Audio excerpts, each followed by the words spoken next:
And a convicted killer has his neighbors on edge after threatening to kill them. Why there's not much they can do.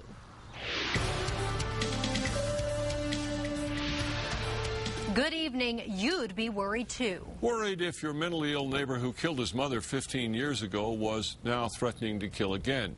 Tonight, he's not a threat to anyone. He's being evaluated. But Jim Winchester reports people who live in his northeast Albuquerque neighborhood are worried about the future. After killing his mother and shooting his father in 1994, 58-year-old Bruce McDougal, who lives in this house, was ruled incompetent and held in a mental facility for 6 years.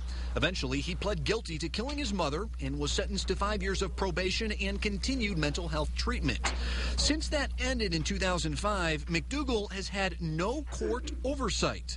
Last week, neighbors say he threatened them. He made a verbal threat to us about having a rifle and was going to kill us. Or kill me and my son and all the people outside.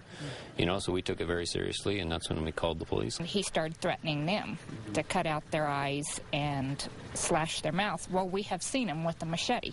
The Millers called police, and after a standoff, police got McDougal out of his home.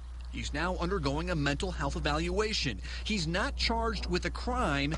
No one knows when he'll be released. It's not clear if McDougal was off his medication. Sometimes it can be dangerous.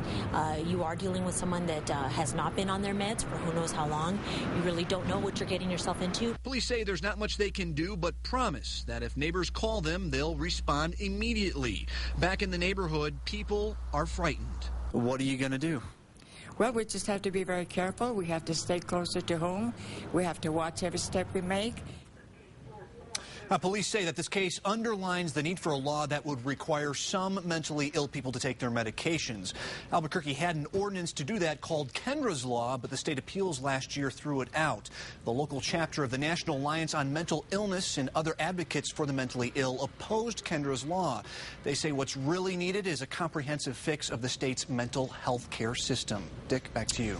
All right, Jim. 4 years ago this month, a mentally ill man named John Hyde killed 5 people in Albuquerque, including 2 police officers who were trying to bring him in for a mental evaluation.